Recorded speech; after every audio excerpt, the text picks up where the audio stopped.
Assalamualaikum warahmatullahi wabarakatuh. Ketemu lagi dengan saya Igun. Ya, kita akan bahas tentang aplikasi strategi pemasaran UMKM untuk pasar Indonesia. Ya, kita lanjut. Apa sih UMKM? Ngomong-ngomong, usaha menengah? Bukan. Usaha mikro, kecil, dan menengah. Mikro dulu. Ya, jangan lupa cek di mata kuliah manajemen, di situ dijelaskan dengan jelas apa itu mikro, ultra mikro, kecil dan menengah.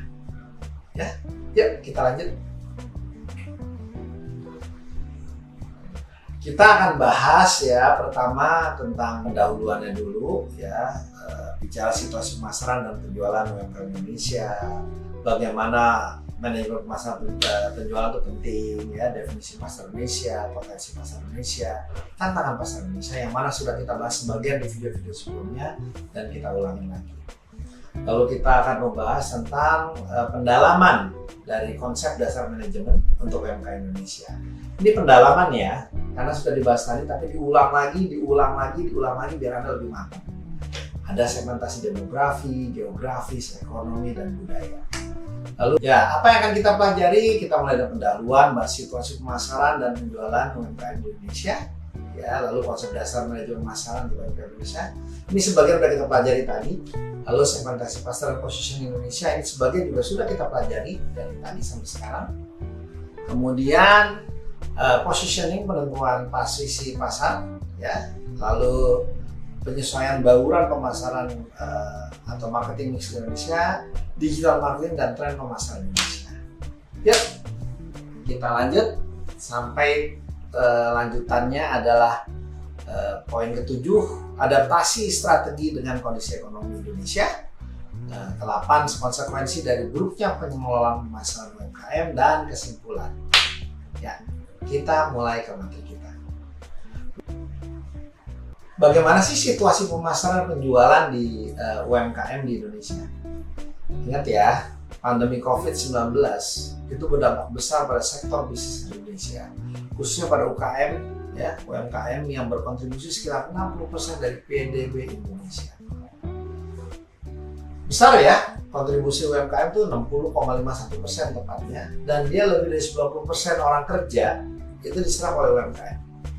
Berdasarkan laporan Kementerian Koperasi dan UMKM pada Agustus 2021, lebih dari 30 juta UMKM Indonesia terkena dampak negatif pandemi. Ya, total 60 juta ya, berarti lebih dari setengah.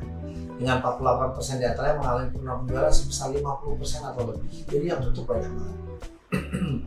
Ya, yang kasihan yang ultra mikro dan mikro, tukang-tukang ya, bakso, somai itu tutup jualan pulang kampung. Kenapa? Udah nggak ada pembeli lagi. Itu selama pandemi, karena orang nggak boleh keluar, semua dibatasi, semua dilarang.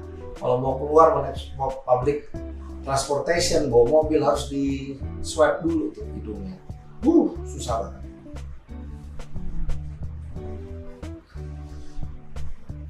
Lalu seberapa penting manajemen pemasaran dan penjualan bagi UMKM? Riset oleh Bank Indonesia pada tahun 2023 menemukan bahwa UMKM beralih ke strategi pemasaran digital selama pandemi mengalami peningkatan penjualan hingga 15% dan bahkan ada yang 30%. Ini dibandingkan dengan UMKM yang tetap bergantung pada pemasaran konvensional ya. Jadi berpindah ke digital itu awalnya terpaksa gara-gara COVID, tapi ternyata hasilnya jadi bagus sekali.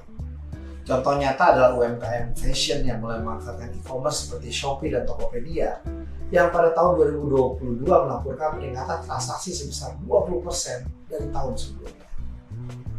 Sebenarnya apakah pembelinya bertambah? Enggak, pembelinya geser. Di tahun 2024 ini, di akhir tahun, itu pasar terbesar untuk fashion di Asia Tenggara alias pasar Tanah Abang itu dari satu lantai itu cuma 30% yang buka. Selebihnya ya kadang buka kadang tutup, bahkan tutupan banyak. Ya, sewa toko yang sebelumnya 50 juta setahun sekarang 7 juta, bahkan ada lebih murah lagi. Tujuannya apa? Yang penting Bapak bayar uang kebersihan aja Pak sama service charge. Ya, ketimbang saya ditagih, saya nggak punya uang. Dan saya tahu Bapak pakai juga, yang penting Bapak bayar biaya bulanan aja deh ke pengelola gedung. Sudah sebegitu mengerikannya.